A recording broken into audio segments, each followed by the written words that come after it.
ప్రియమైన సహోదరి సహోదరులకు రూత్ ప్రేయర్ ఫెలోషిప్ ద్వారా దేవుడు అందిస్తున్న వాక్యము యెషయా గ్రంథము 42 అధ్యాయము 6వ వచనము.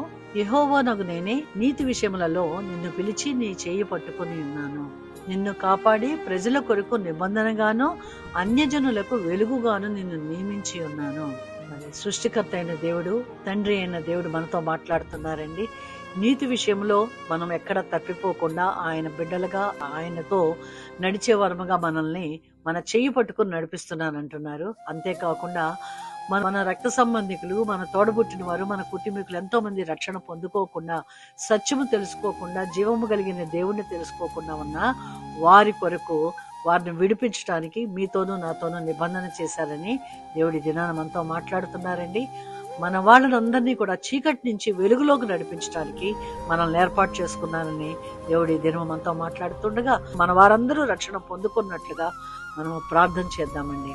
సర్వశక్తిమంతుడు అయిన దేవ, అవును తండ్రి, మమ్మల్ని మీ జత పని వారిగా వాడబడటానికి మమ్మల్ని ఏర్పాటు చేసుకున్నందుకు, మమ్మల్ని పిలిచినందుకు, నైనా మా చెయ్యి పట్టుకుని మమ్మల్ని నడిపిస్తున్నందుకు వందనాలు. మా రక్త సంబంధికుల్ని, మా కుటుంబీకులందరినీ కూడా మేము విడిపించబడేలాగా మేము ప్రార్థన చేయగలుగుట కొరకు మీ ఆత్మతో మమ్మల్ని నింపి మీ పాత్రలుగా వాడుకోనమని యేసు నామములో ప్రార్థిస్తున్నాను తండ్రి.